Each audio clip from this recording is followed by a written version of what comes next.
The purpose of this course is not to make you an expert, but to give you the tools of all experts, all really successful people in business. I'm going to hit these points reasonably rapidly. I've made a decision that what you want is the greatest amount of practical, usable information in the shortest period of time. You are quite capable in your own business and in your own activities to take this material away and select from it what you need at the moment. You must have a very, very strong desire to be successful in business. In order to attempt a business enterprise, it's like embarking on a journey across an uncharted ocean, because no matter what you start off with as a compass or a destination, the tides and the winds are going to change your direction very, very quickly. You must have very, very strong desire. You must really, really want to be independent. You must really want autonomy. You must want the freedom. You must want the success, because you're going to be buffeted by the storms of business life, and without a very, very intense desire, you're going to be washed overboard.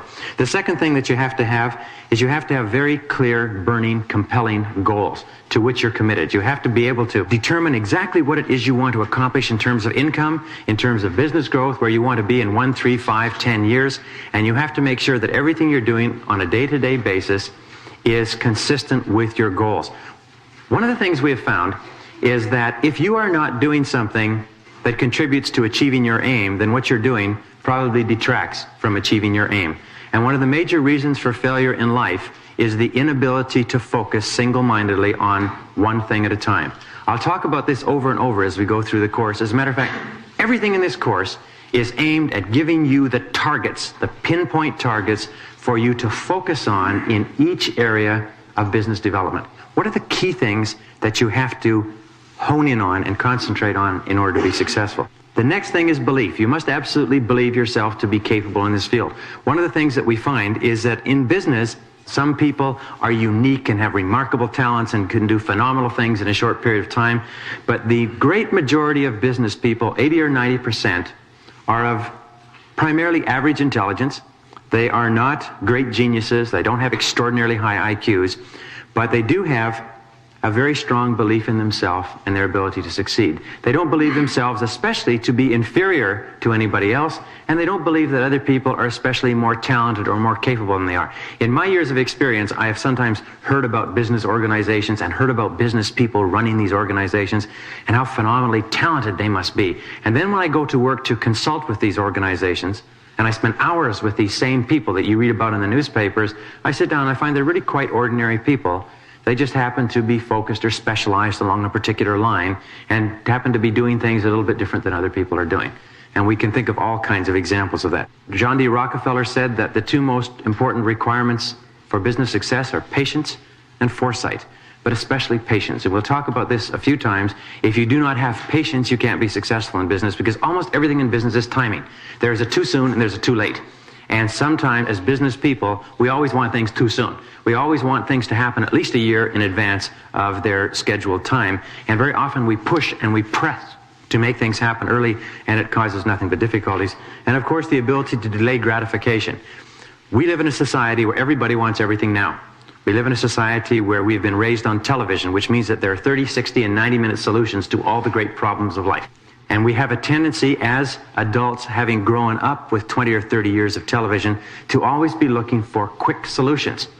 We see all our life that the most fundamental and complex problems of human existence are solved in those short TV segments, and the very most we're willing to bear is a miniseries. We have to realize that sometimes people problems, market problems, take a long time. I remember I was in a very, very tight fix in business. We had over-ordered, we had bought too much of a particular product, we had overextended our lines of credit, and the person that I was working for, we were talking about whether or not we had, if you like, ruined the possibilities of the company. I never forget him saying, "Brian, it's too early to tell." I said, "Well, we've been in business for 6 months." He said, 6 months is not enough in the marketplace. He said, "We have to wait. Let's give it another few months." Now, interestingly enough, as a young person, as an aggressive, impetuous person, another few months seemed like a lifetime. But as it happened, another few months was the difference between failure and tremendous success for that business. It just took a little bit longer for the business to get into the marketplace. One of the things that we always make a mistake with is we think when we introduce a new product, because we know it's a great product, everybody's going to buy it. Everybody's going to recognize the same thing we recognized. However, people change their opinions and their ideas toward products very, very slowly. Sometimes you have to be in the marketplace for 3 months, 6 months, 9 months, a year, 2 years, 3 years before the product finally takes off. Home computers is a perfect example. IBM decided there was no future in the home computer market, and so they decided to stay out of it completely. But suddenly the market exploded, and everybody came to different conclusions. And finally, you'll find that one of the keys to success in business is what is called method. Working systematically, patiently, doing the right things right, dotting the I's and crossing the T's, and then doing them as quickly as possible are the basic elements. And if you keep doing the right things in the right way, over time you must be successful. Over time you put all the odds on your side. And believe me, every single thing we talk about in this course, I have either done wrong, and it's cost me a lot of money, or I've worked with corporations who have done them wrong, and many of those corporations have gone bankrupt as a result and lost everything. And when I used to hear some of these things, I'd say, well, I don't particularly like that. That's not convenient. That doesn't fit with my schedule. So I would ignore that point. I would say, well, I'll ignore that point, and the rule won't apply to me just this once.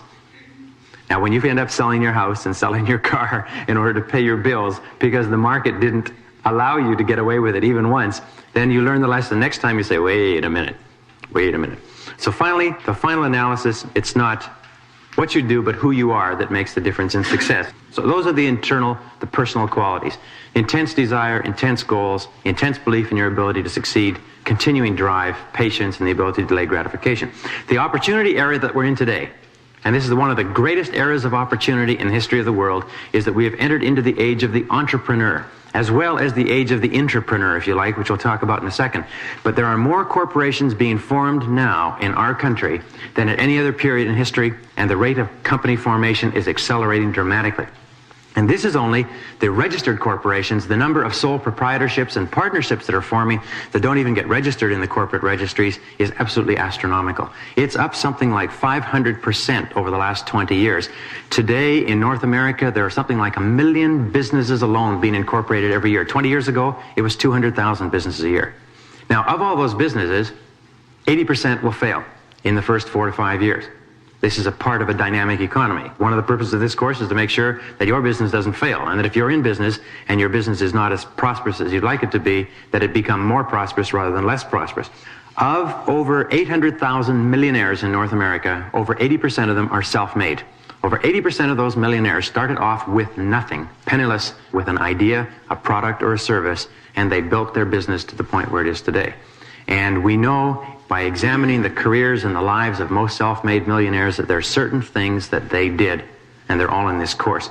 We find that there are 3 major reasons why so many businesses fail. Number 1 is lack of knowledge. People don't know how to run a business successfully. Number 2 is lack of support. They cannot get the support they need from their suppliers, from their creditors, from their bankers, from their friends, from their customers, and so on. And number 3 is lack of capital, lack of money. They cannot get enough money to tide them over the inevitable tough times. The purpose of this course, the key objective of this course, is to give you the knowledge necessary to be able to get the support and the capital that you require. We know that it is not a terribly difficult matter to borrow funds for a good business idea if you know how to put together a business plan. Every single commercial bank in our society is there for one specific reason, which is to make loans to business. They like to make loans to consumers, they like to make loans on homes, but basically their reason is to make good business loans. And if you have the knowledge necessary to put together the right business plan and the right business program, you will be able to make the applications to raise the various finances. And not only that, it is the knowledge of doing the right things and doing right things right that gets you the support necessary in order to generate the markets, to get the suppliers to back you, in order to get the capital, in order to produce the product or service, and so on. So they all tie together, but the knowledge must come first. And more people fail from lack of knowledge than for any other reason. All right, what are the key requirements for business success? As we say, business is an art as well as a science. It's a matter of practical experience, judgment, foresight, and luck. To be successful in business, you must never forget the basics. I was thinking last night that a business is like a child. Every single child is unique and distinct.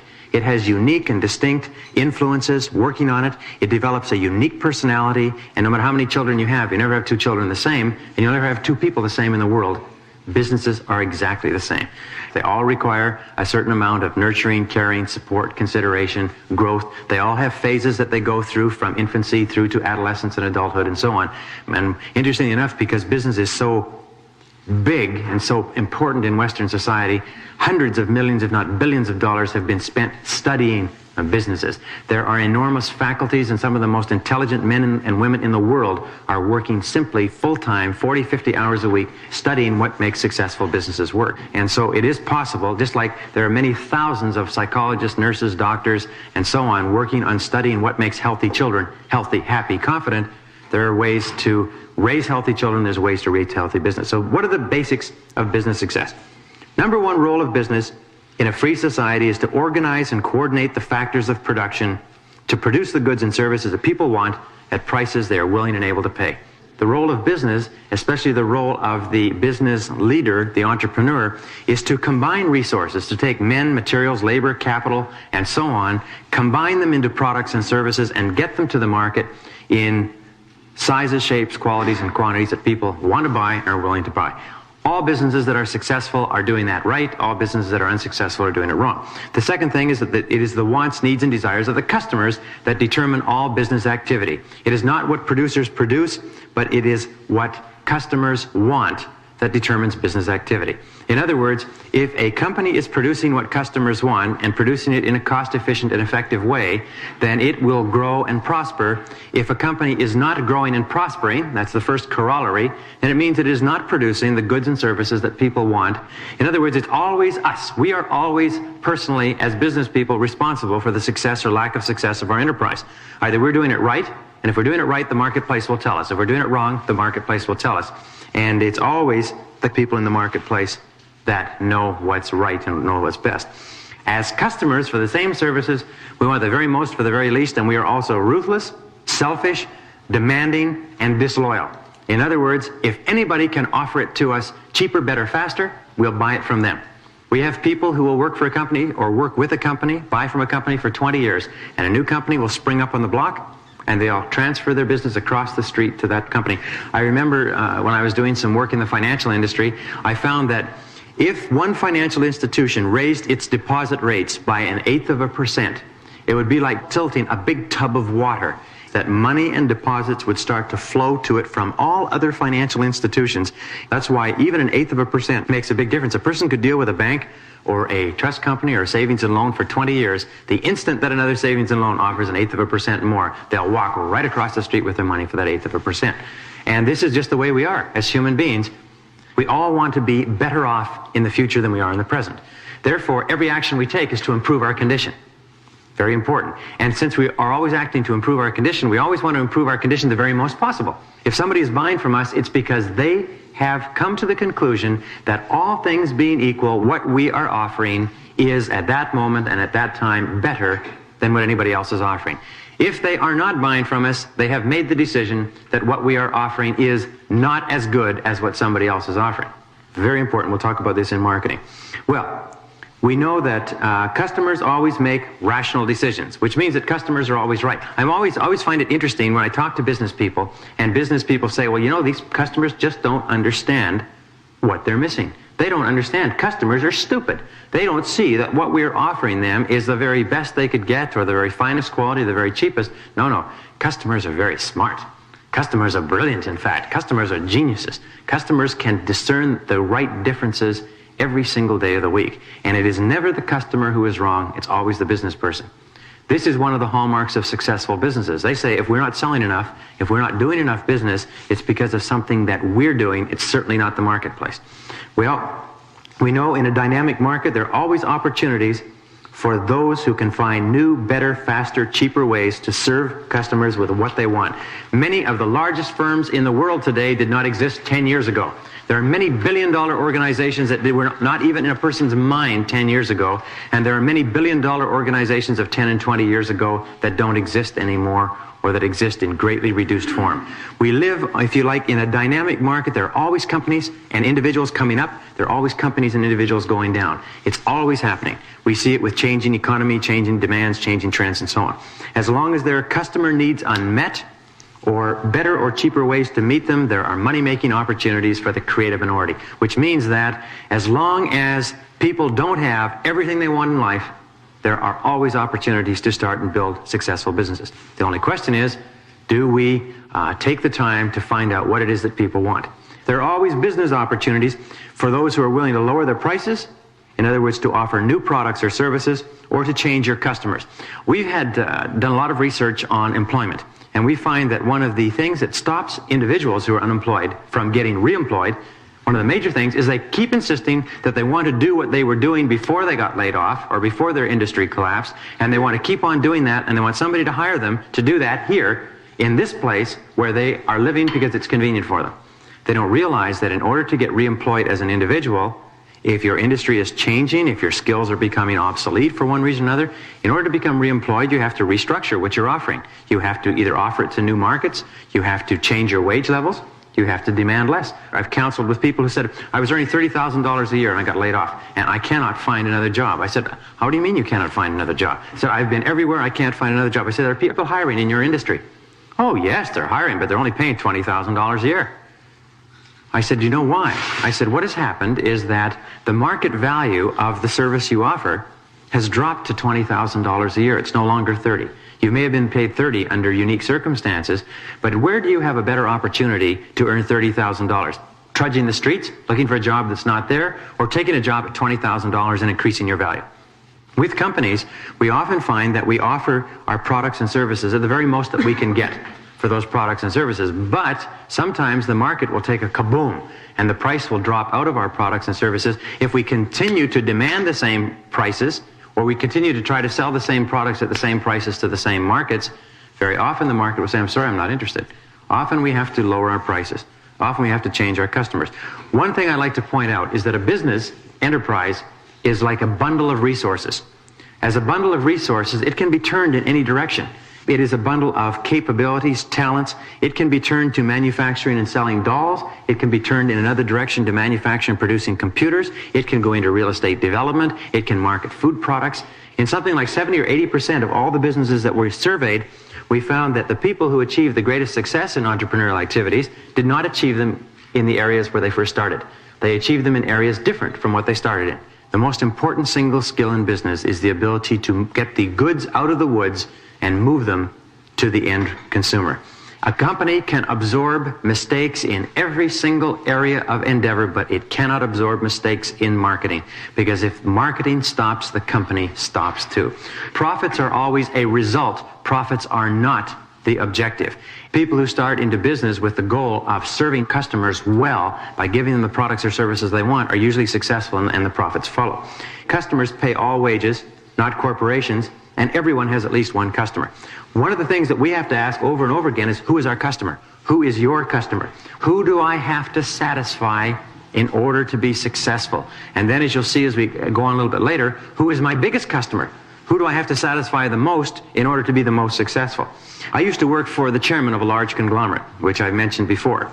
And very early in my career with the chairman, even though I was doing about 5 or 6 things simultaneously, I made the decision that I had only one customer in that organization, and that customer was the chairman.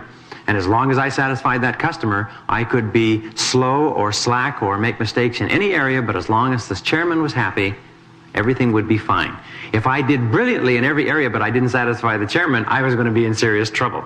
And I'd suggest that as a very, very good strategy. Your success will always be determined by what you do, the demand for your product or service, and the difficulty of replacing you. The most important thing is, how valuable is your service to other people? How valuable is it? You can tell how valuable it is by how much people are willing to pay you for it. The same strategies adhere inside a corporation. Doing everything possible to increase the value of what you do for your company makes you a more valuable person. Xerox had an advertisement that came out some years ago, and the advertisement showed sort of a little cartoon. In the first cartoon, there was a little boy with a lemonade stand that said, "Lemonade, 5 cents a glass," scrawled on a sign, and he was sitting there with a pitcher and some glasses. And it shows another little boy walking up and setting up his own lemonade stand next door to compete. And his little sign said, "Lemonade, 5 cents a glass," and then it shows the two of them looking at each other. So here they have the identical product with the identical stand, and then the last little caption showed the second person who'd entered the lemonade market with a rose in each glass. And it says, "When people compete, products get better." So in other words, he had added a little bit of something special, and it was the little bit extra that made all the difference. Well, if you wish to earn more, You must concentrate on increasing the value of your services. You will always be rewarded in direct proportion for what you do and the value of what you do. Your whole job in life is simply this, is to increase your value. Do everything possible to increase your value. Listening to tapes like this is a very, very important investment in your future. Well, the market only pays superior rewards for superior goods and services. It pays average rewards for average goods and services. And it pays inferior rewards for inferior goods and services. And it's very, very important, and we talk about this in the session on strategic marketing, it's very important to identify what is it that you do in an excellent fashion. What is it that you do that is so good, that's so special, that you're better than anybody else who's doing it? Because unless you can answer that question, you're not ready to go into business. Well, the next is that business success comes from developing excellence in a particular market-related area. I give you a perfect example of developing excellence. IBM, one of my favorite examples, one of the most successful companies in the world. IBM has developed excellence in a particular area, and that is service. They've developed excellence in a key area, and the market pays them a premium year after year, makes them one of the most profitable and most successful companies on earth. And it's because they recognized very early in business that service was a key consideration to the marketplace. Everybody would rather have leisure than hard work. There is a great demand, a great desire within the human soul to take it easy, to put up your feet, to retire, to relax, to just take it easy. However, it is the successful people who pay the extra price, go the extra mile, do the extra little things, make the extra habits, get up a little extra early in the morning, go to the extra courses, read the extra books, and so on. Those are the keys to success in business. It's always doing a little bit extra. And you always know that if you are contributing greater value than you're taking out, then you know that you are always growing in success and you're always growing in income. If you're only contributing exactly as much as you're taking out, that means you're staying even. If you're contributing less than what you're taking out, it means that you're falling behind. So the master key to riches is self-discipline. What are the 7 personal qualities that assure success in business? Number 1, you must know yourself and know exactly what it is you want in life. Goal orientation is an essential requirement of all successful people. And as we'll talk about later, we know lack of goal orientation goes hand in hand with failure in every single walk of life.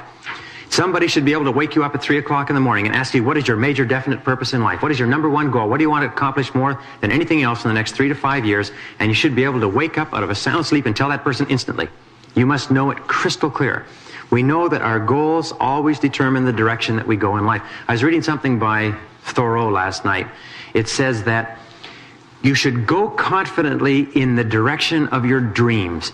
It says that try to live the life that you have imagined for yourself, and you will be astonished at how far and how fast you actually go in life if you always try to live consistent with your dreams about yourself for the future. And Conrad Hilton said that you've got to have a dream if you want to make a dream come true. Most self-made millionaires compare themselves to billionaires. Most people starting their businesses compare themselves to millionaires. But once they get to be millionaire status, they start to compare themselves to billionaires, and they think, geez, look how poorly I'm doing in comparison to the billionaires. But in every case, it's the vision that is the activating force. The greater, the more compelling, the more burning that vision, that idea of where you want to go and what you want to do. We find that companies that achieve great things always have somebody in the company who has a mission, who wants to do something really important. I was talking to a gentleman at the university not long ago who spent 25 years, from the time he entered biochemistry in his late teens, he spent 25 years, and his whole dream in life was to make a major contribution to DNA research, the basic molecule of all of human life. That's all he wanted to do. And for 25 years, he had that as a vision and as a mission. And in the 25th year, he made a major breakthrough, which has now put him in line for a Nobel Prize. And he'll probably go down in history as one of the great biochemists of this century. And this is what kept the person going for 25 years, was the mission. The ability to focus. Very important. The ability to focus, as we've said and we'll say over again, is the absolute critical requirement for success in business. To set targets and to aim at those targets. People say, geez, I don't know if I can be as successful as other people are because they have more advantages and more benefits and more intelligence and so on. Don't you believe it. A person who is focused, of average intelligence, can run circles around a person who is a genius who doesn't have the focus. That is why people come out of the universities with PhD degrees and with master's degrees and with sometimes 5, 10, 15 years of advanced education, and they can barely make a living, and other people quit school in grade 10 and grade 11, and they come out of school, and 5 or 10 years later they have their own successful businesses. It's not the basic talents, although talents are important and education is important. It's the ability to focus the talents that you have like an arrow, if you like a sniper, to be able to hit specific targets. And that's why you don't have to think of yourself in terms of limitations. Many of us hesitate about going ahead in business because we think that somehow we lack the talents and abilities. We look at other people who are successful in their businesses and we think those people must have unique capabilities. It's only when you get to know these people and meet these people that you begin to realize that they're no different from you or I. The only difference between a successful business person, or let us say a person who has launched a business, and one who has not, is what? Is the person who's launched the business has done it. The person who has not has not. And I've seen this by studying, if you'd like, hundreds if not thousands of entrepreneurs. All right, the next personal quality that assures success is you must determine the price that you will have to pay in order to be successful, and then resolve to pay that price. For every single thing you want in life, there's a price. And there's a price that has to be paid, and nature always demands that the price be paid in advance. And the price in business success is invariably hard work. In order to be successful in business, you have to work hard. In order to be very successful, you have to work harder. In order to be even more successful, you have to work harder still. There is no substitute for hard work in business. Many people say, well, geez, look at that person. They got the right to sell or distribute a product or service, and they made it in 3, 4, 5 years. You never realize that behind the scenes, that person was probably working 16, 18 hours a day, probably for 5 years before they got their break and 5 years after they got their break. All you see in the end result is the nice house and the nice car. The reason I mention this is sometimes people start a business, they think, well, sure, I'll have to work a couple of extra hours a day. And as somebody once told me, when you start your own business, you only have to work half the time. You only have to work half days from then on. And you can decide which 12 hours it's going to be. In a recent study, they found that in our society, you work 8 hours a day for survival. And everything over that, you work for success. If you're only working 8 hours a day, you won't do anything more than survive. Every additional hour, whether you're working for yourself or someone else, is for success. And so it's very important that you keep putting in those additional hours, whether it's extra reading, extra study, extra work. There are many universities and many psychologists and professors who have studied millionaires. They make it a business of studying millionaires, interviewing them, bringing them together, looking at their lifestyles, looking at their habits to find out what they have in common. One thing they all have in common is that they are always thinking about business and they work extremely hard. Number 3 characteristic is self-responsibility. You have to accept 100% responsibility for your life and for everything that you are or ever will be. Our great old saying, if it's to be, it's up to me. Very important. The acceptance of personal responsibility for everything that happens to you is the hallmark of the truly mature, truly successful, peak-performing individual. And the opposite of accepting full responsibility is making excuses. And many people have said that making excuses is a disease that is fatal to success. No matter what difficulty or handicap you may have, there is somebody else who has had far greater difficulties or handicaps than you who has gone on to be very successful. And there are probably thousands of people who have had difficulties and handicaps far greater than any you will ever imagine in life, and they've gone on to be successful in life. So remember, there's no excuses. That's the key to maturity, is that there's no excuses. You must make a total commitment to your success. Burn your bridges. Total commitment is absolutely essential in order to be successful in anything. My friend Charlie Jones, the great humorist, says that the 2 keys to success are simply this: set goals, he says, and then make a total commitment to achieving those goals, and then let nothing dissuade you. Burn your bridges behind you, and let nothing dissuade you from going for that goal. Don't try to straddle. I've seen many people who have started a business on the side, and then what they tried to do is they tried to stay with their main line of work, and they've tried to make their business successful too. And do you know what happens almost invariably? Their work deteriorates to the point where their employment is threatened, and they lose their money in their business. One of the things that I found over and over again, and I've been told this by hundreds of people, is that businesses require tremendous total commitment and full-time commitment. Number 5, you must be willing to work hard, to go the extra mile, and to always do more than you're paid for. One of the major secrets of success is always do more than you're paid for, and then you will always be paid more than what you're getting now. And number 6, you must use your time well every minute, every hour, every day. Remember, this life is not a rehearsal for anything else in life. This is the real thing. And all successful business people, all self-made millionaires, look upon their time as a resource, and they're very careful with it. They spend their time the way they would spend money.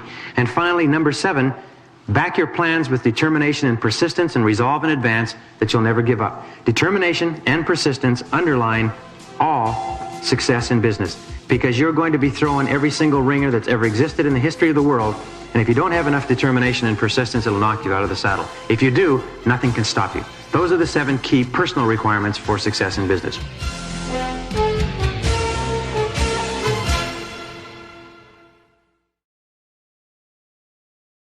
Today, and there's an enormous body of research coming out, is that companies today need entrepreneurs. They need people who can specialize and create and innovate and find new, faster, better, cheaper ways to do it within the context of the corporation. 3M Company has something like 350,000 different products, and they have a tremendous ethic of entrepreneurship where they encourage people to experiment and to develop new products and processes within the company. And if they come up with something, they can often become the head of the division to manufacture that particular product. 3M will actually create a business around people who come up with new products and services. Every single company today needs men and women who are talented and who will stay within the company with their talents and skills. But the same requirements that are necessary for entrepreneurship, innovation, daring, risk-taking, and so on, are also required for entrepreneurship. Many of the people that we have studied who have become extremely successful and become extremely wealthy in business are people who never started a business on their own. 7 common characteristics of 83 self-made millionaires in a 20-year study of 1,500 men and women. They followed them for something like 20 years to find out how well these men or women would do in life. Good question. And they found at the end of the 20 years, 83 of the 1,500 men only possible in that 20 years to make lots of money, and not one succeeded. The ones who didn't set out to become rich just set out to do something that they really enjoyed, and they became totally absorbed in their work. And the word that they used throughout the study is absorption. And I pass this on to you because in every case where I have seen a successful man or woman in business, they have been totally absorbed in what they're doing. They've just been completely involved. They were not speculators or risk takers. There was not one investment scheme, not one speculation, not one gamble, not one stock market method. The only people who made money consistently and became wealthy consistently were the ones who were doing an excellent job, making a lot of money, and then holding on to the money when they made it. Sometimes they say success is a bigger destroyer than failure. We suddenly have successes and we start throwing the money around and we get into things that we don't know anything about, and we get into those things and they start sucking up additional funds that we have, and we can often go broke going down a side road. Most became millionaires almost unknowingly. One year their accountant said, by the way, do you know how much you're worth this year? The person said no. They said, you're worth $1,100,000. They couldn't believe it. And finally, they did not make their money investing. They made their money doing their work. And if they invested their money in their work, in their business, in their own companies. They didn't invest it outside. The conclusion that the researchers reached after 20 years of study was simply this, is that you'll always be most successful doing what you most enjoy. This is the greatest barometer, doing what you most enjoy. Whenever you think of a business, or even if you're in a business now, and we'll do some testing on this in a few minutes, you ask yourself this question, do I really enjoy what I'm doing? People say, well, I don't enjoy it, but I'm going to stay at it till I make a lot of money. I remember a woman came to me and she was having great trouble in the real estate industry. She said, Brian, I've done everything that you said. I've set goals. I've worked toward those goals. I manage my time well and so on. She said, but I'm still not achieving anything near what I want. She said, I haven't sold a house in 3 months. I said, well, what is your goal? She said, I want to win the $1 million award. I want to be the very top of the multiple listing service. I want to win that prize. I said, well, what would you do if you did win that $1 million award? She said, oh, I'd quit this lousy business and get into something I really liked. I said, well, that's the problem. She said, well, I hate this. I hate real estate. I hate selling houses. I hate the hours. She said, but I'm determined to stay in it until I'm successful. And I explained to her that in every single case, if you don't love what you're doing, you're not going to be successful at it. The 3 keys are know what you're doing, become excellent in your chosen field, believe in what you're doing, and love what you're doing. Those three will guarantee you success more, sure, faster in life than any other three keys that I've ever seen in all the literature. Okay, 5 key abilities of successful business people. Number 1, judgment. And judgment comes simply from making mistakes and learning from them. They say that every single wise, intelligent, mature individual was once young and impetuous and foolish and did wicked, senseless, brainless, cruel, idiotic things. That's how they became wise and mature. It's scars and pain that make you wise and put the little crinkles in your corners. So the key thing is not avoiding making mistakes, because you're going to make mistakes, but to learn from every mistake. This is the hallmark of leaders. They never use the word failure. They'll use the word mistake. They'll use setback. They'll use glitch. And they find that the people who move ahead the fastest are the ones who make the most mistakes the earliest and learn the most lessons from them. Now, there's something about nature in the business world that is very unrelenting, in that if you make a mistake in business and you don't learn from it, nature will enable you to make that mistake again. And if you don't learn from it the second time, nature will keep putting you through that hurdle or over that hoop and throwing you flat on your face until you learn the lesson and you say, okay, I got it. I finally learned it. I'm not going to do that anymore. And then you have judgment. Then you have wisdom. Then you go on to the next hurdle. Remember, the hurdles never stop. The most successful multimillionaires and billionaires that you read about in the newspapers and the magazines have fights, struggles, battles, setbacks, obstacles, defeats, disappointments every single day. The difference between winners and losers is that winners pick themselves up, learn what they can, salvage the very best they can from it, and carry on. And losers think that these mistakes, these setbacks, these heartaches are happening to them for the first time in history. Watch for the trends. Many successful business people say that trend analysis is the most important single skill of the business person, which means foresight, to think what's likely to happen in the future as a result of what is happening today. Leadership is the ability to inspire, to elicit extraordinary performance from ordinary people.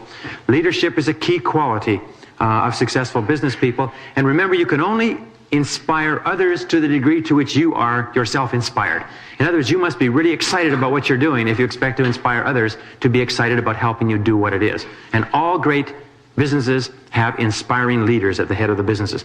Communications ability is absolutely critical for successful business people, which means 3 things. The ability to interact effectively one-on-one, the ability to make presentations, to stand up in front of groups, or to make presentations to lenders, or to make presentations to customers, and the ability to write effectively. Peter Drucker says the 3 key tools of the executive are the report, the presentation, and the meeting. And if you are poor at any one of those areas of communications, you owe it to yourself to become better. Finally, sales ability. The ability to influence, persuade, motivate people to act in a certain way.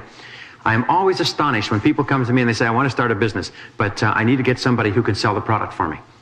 I tell them, if you don't have somebody who can sell the product for you, don't put a penny into the business. There's a million products out there that are not moving because there's nobody to sell them. The ability to sell is one of the rarest qualities in all of business enterprise. And all the big successful companies in the world spend millions of dollars a year training their salespeople. So if you are not good at selling and you want to start a business or you want to build a business, you owe it to yourself to become good at it. You owe it to yourself to back off and take the time to practice, because all sales ability is learned. Some people say, well, I just don't have the gift of gab, or I'm not a good salesman. Nobody was a good typist when they started. Nobody could ride a bicycle when they started. Nobody could drive a car when they started. Nobody can run a computer when they started. Nobody could sell when they started either. They all learned. The key is this, is that if there are skills that are essential for success, your job is to learn those skills. Not to deny it, not to delay it, not to put it off, not to find excuses, but if you want to be successful, you have to do it. Okay, career advancement strategies. What we call the niche strategy is terribly important. It's based on an enormous amount of research I did at the university and that other people had done. And it is looking at your business environment and saying, what are the critical parts of your business environment? What are the areas that represent your areas of strength, but especially, what are your areas of weakness?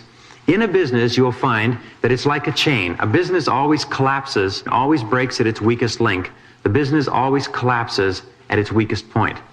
And in looking at the purpose of a business, we know that the purpose of a business is to create a customer, is to serve a customer efficiently and economically. Cash flow is the lifeblood of an enterprise. So if you're working for a company, one of the things you have to decide is, if I want to move ahead rapidly in this company, I have to get myself into an area in the company that is vital to the survival of the company. Does that make sense? Because if you're in an area of the company that is irrelevant to the survival of the company, you can never become valuable and important and highly paid and responsible. So what we do is we know that any interruption to cash flow threatens the survival of the enterprise. So we look at where is the biggest interruption to cash flow likely to come from. Now usually the most important function is marketing. The most important single function in an organization is marketing. If sales stop, the business collapses. 60 to 80% of all businesses that run into trouble run because sales slow down. If marketing is the key area in your company, you owe it to yourself to become great at marketing, to get into the marketing area, get into sales, get into strategic marketing, get into the part of the company that's important. The second part that may be important is finance. If the organization that you're with is dependent upon financial institutions, it has to borrow a lot of money, it has to raise capital in the stock market, if that's the key to its success and growth, then you owe it to yourself to get into that area, because the company's growth will be determined by how successful they are, and if you can be fundamentally important in that area, you can really dramatically increase your value in a short period of time. The production area is very interesting, and I read a study actually done by the University of Alberta where they went into a brewery and they were looking at this idea of critical environments. And they found that in the brewery, the most important single function in the brewery was the production area. That the brewery's customers were pretty largely fixed. The delivery system, the distribution system was pretty much established. Its market share was established. It manufactured beer and sold it on a regular, systematic basis. The only thing that could cause the shutdown of the organization and the cutoff of cash flow was if the equipment broke down. Now, the equipment was maintained by the maintenance engineers. That meant that the head maintenance engineer was the most important single person in the company. He was more important than the president. And the person who was the head engineer was the highest paid next to the president. He had the greatest perks, because if he didn't do his job properly, the whole company came to a halt. And this is often the case in organizations that depend on production. Distribution. Food distribution is very, very important. If it doesn't get to the stores on time, if it gets to the stores a week late, sometimes it's too bad. You have to throw it away. Another example is fashion. The people in the fashion industry who are in control of the distribution, the outlets, the stores that sell the fashions, moving the fashions from production to the stores as quickly as possible, are the people who are key in the fashion industry. Why is that? Because fashions are timely. If you don't get it to the right stores, getting it there 6 months later in perfect condition is not quite good enough, is it? How about record distribution? How about distribution of books or anything else? Anything that can become dated, the distribution function is vital. The people who are essential in distribution become the most valuable people in the company. Research is important. Look at Silicon Valley. What is the most important single function in Silicon Valley that's making people millionaires?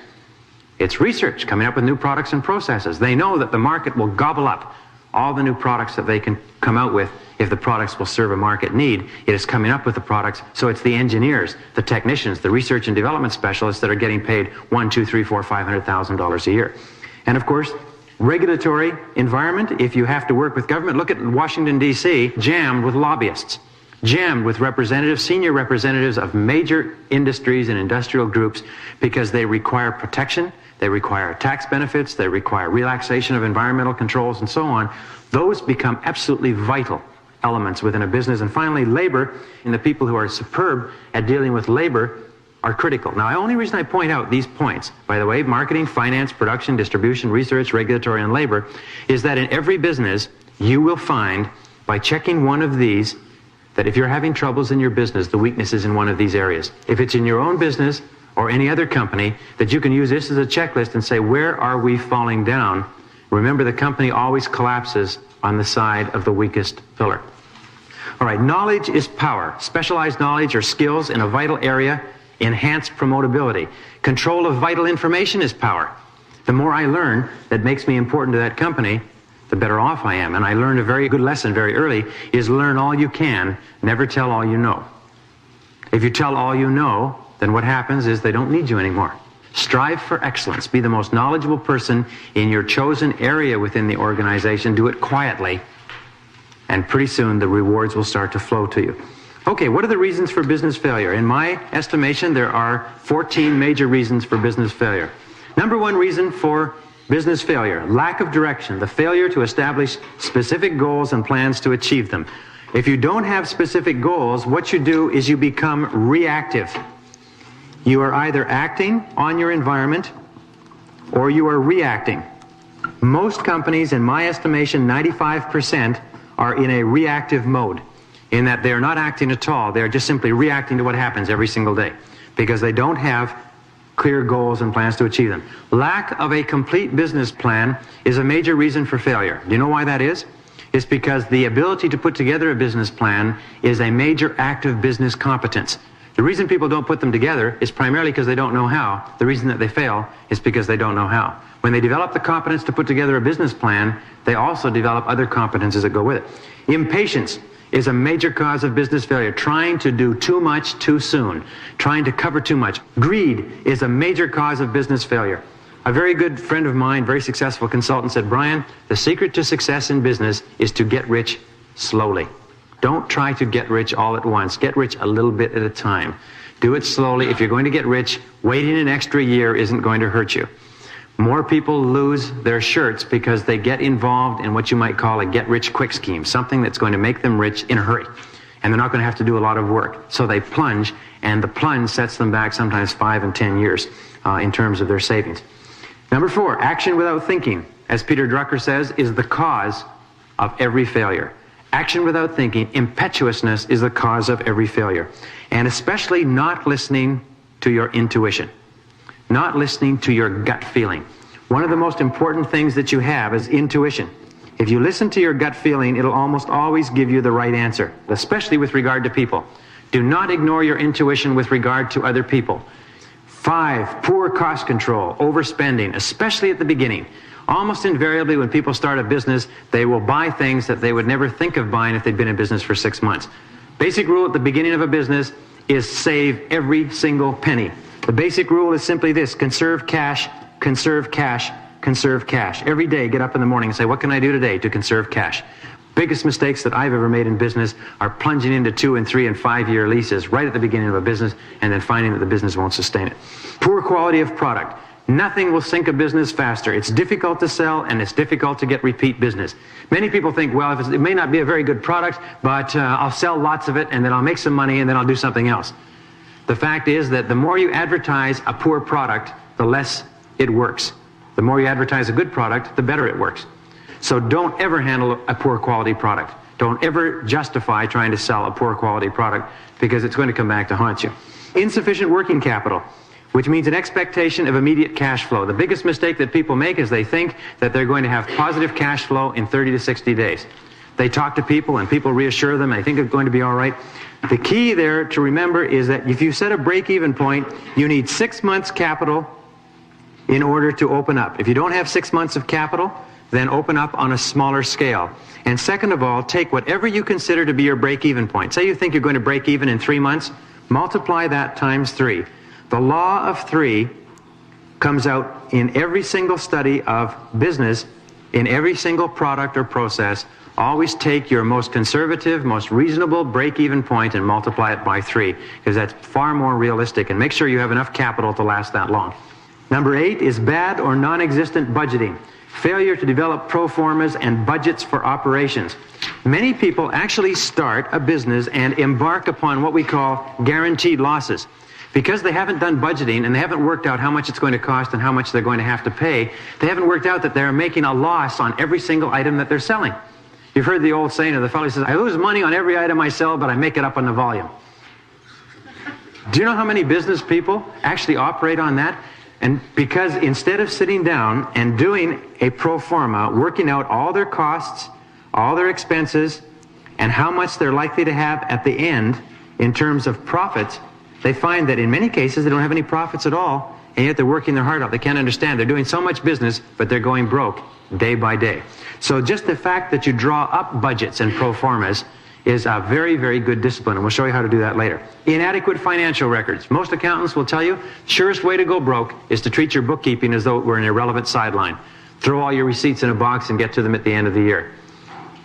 One of the things which I do recommend, by the way, is if you're not good at bookkeeping, don't do it. Hire somebody else.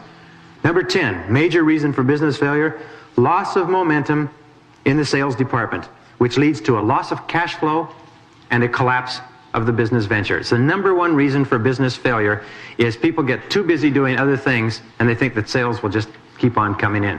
And lo and behold, sales are like water in a pump. Have you noticed that? You keep pumping the pump and the water keeps flowing. What happens if you stop pumping the pump?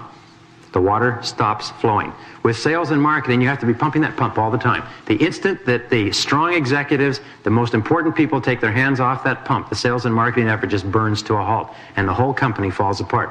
I've worked for 2 companies now that got so carried away with their success that they became administrative companies, and they felt that sales would just come to them because they had established themselves in the marketplace. Now it was a matter of setting up administrative systems. Within 9 months, one company that went from $0 to $3 million in business in 4 years, the men had worked all their lives for that opportunity. They built their company. They had made it in life. 9 months later, they were dead.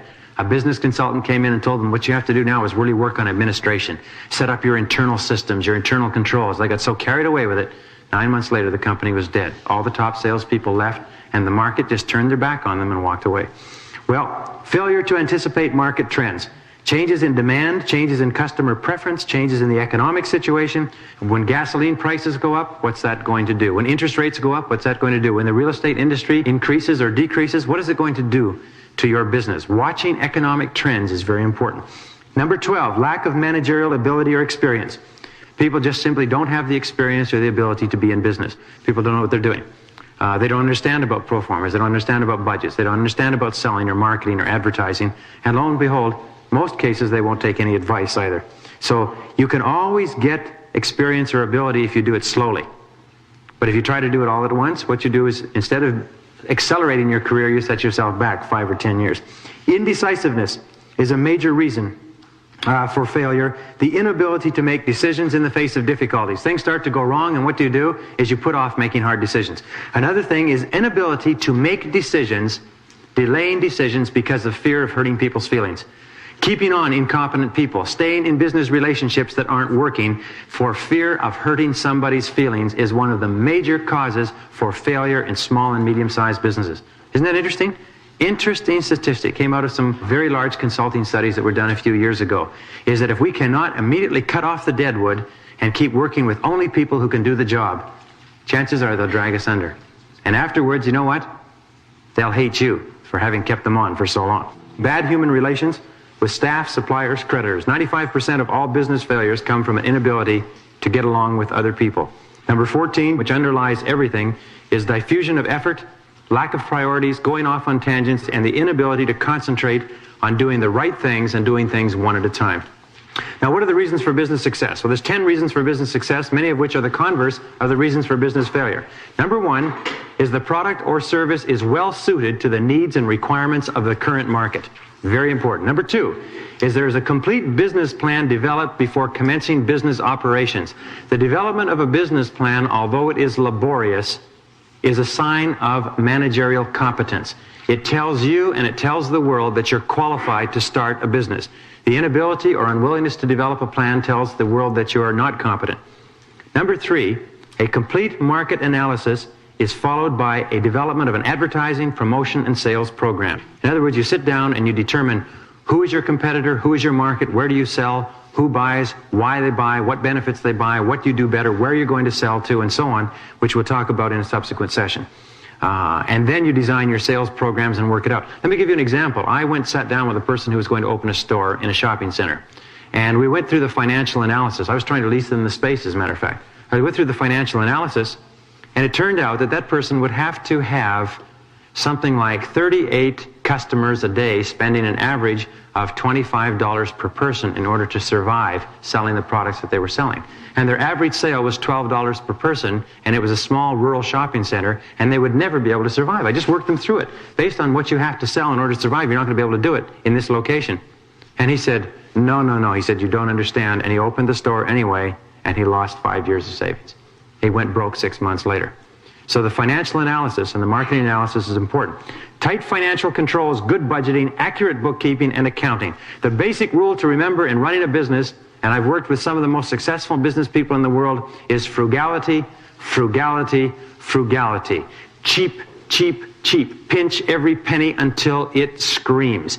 Be very, very careful. As we said before, conserve cash. Go cheap every single penny that you possibly can. Buy used equipment, used furniture, used carpeting, rent used space, and so on. Be very, very careful about expenses. A high degree of competence, capability, and integrity on the part of the key staff. Very important. Hire only the people you need and hire people who can do what you need them to do. Don't try to train people on the job, especially in a small and medium-sized business. Good internal efficiency, good time management, clear job descriptions, clear and measurable output responsibilities. In other words, everybody knows what they're supposed to do, knows the most important things they're supposed to get done, and manages their time well in order to do it.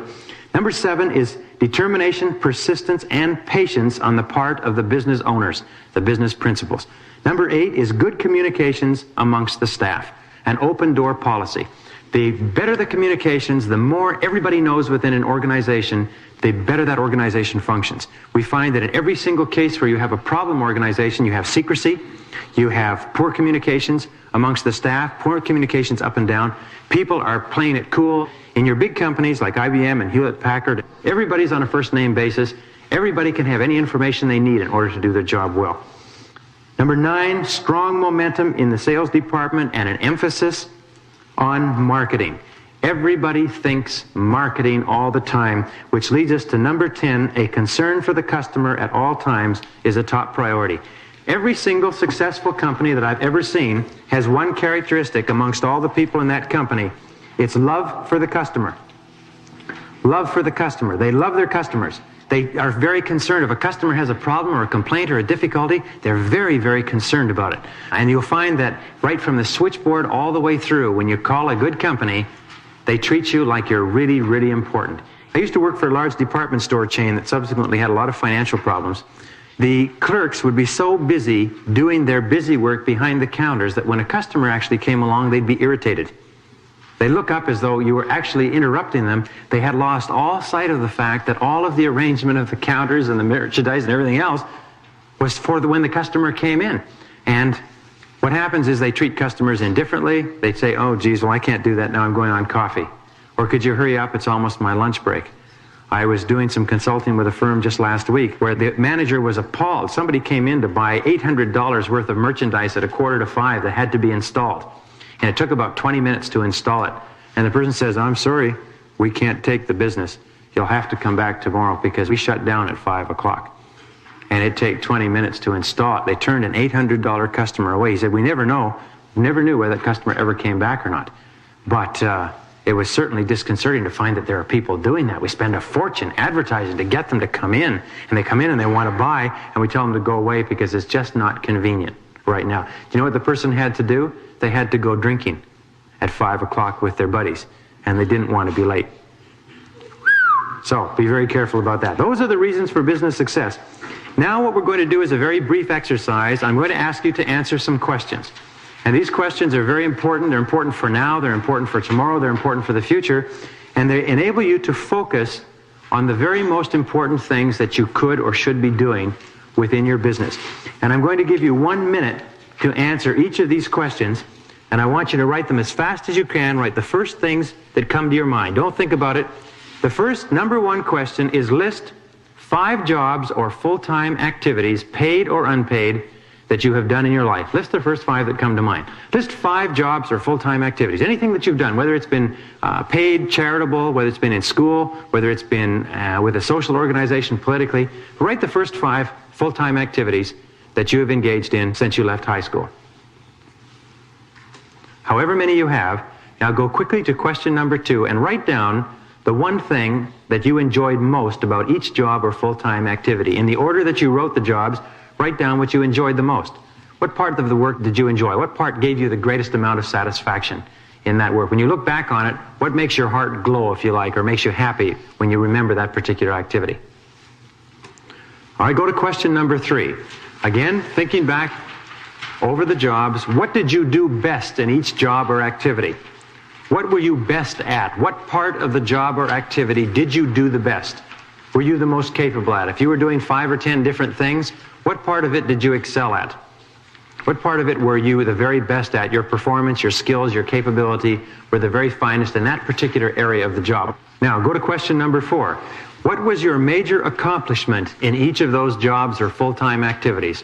What one thing did you accomplish? Was it a technical thing? Was it an interpersonal thing? What thing did you achieve that you remember the most as being the highlight of that job or activity? Just think through. In retrospect, the one thing that you did or the one thing that you accomplished or achieved successfully in that job, even if it was just learning a lesson, learning something important, something of value that you got, additional training, whatever it happens to be, write it out as quickly as you can. All right, go on to the next question. Wherever you are, go on to the next question. Now list 5 activities, experiences, events, or situations in your life that have given you immense personal satisfaction, a feeling of importance, of self-liking, and self-worth. It could have been getting married, it could have been getting a degree or graduating, it could have been anything, but write the first 5 that come to mind as quickly as possible. All right, question number 6. If you could have any job or be in any business, what do you think you would enjoy the most? Imagine a billionaire who controlled a variety of organizations came up to you and said you could have any job you wanted or be in any business in the world. Which one would you choose? What job would you want? Would you want to work for someone else or would you want to work for yourself? If you wanted to work for yourself, what business would you want to be in? What sort of position would you like to have in that business? Write the very first thing that comes to mind. All right, question number 7.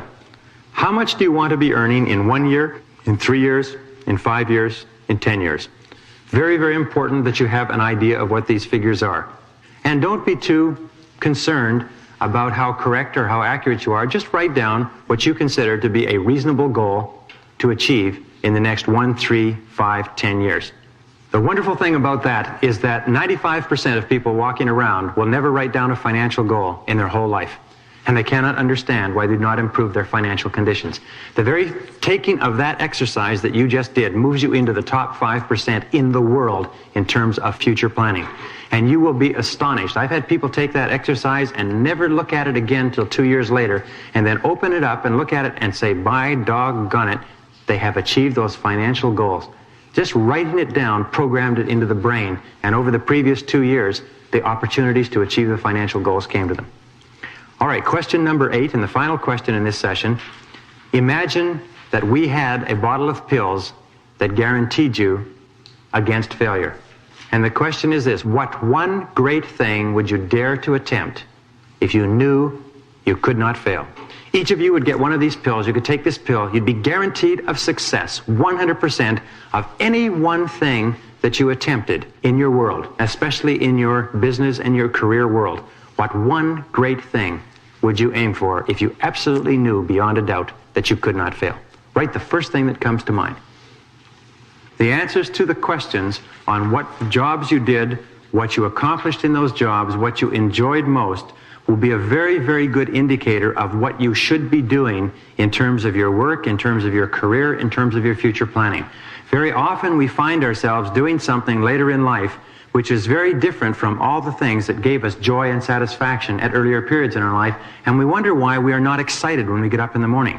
The key is to go back and look at the things that you've done before that really made you happy, that really made you feel great about yourself, that gave you a feeling of importance and self-esteem, and try to structure your activities so you're doing work, the kind of work with the kind of products and the kind of people and the kind of environment that recreates those experiences that for you are unique and that will enable you to achieve everything you're capable of achieving in business. Remember, you'll always be most successful in business doing what you most love to do, with people you most enjoy, selling a product that you like, or a service that you really respect. And if you keep on doing that, it is the surest guarantor that you will achieve financial and personal success in your business activities.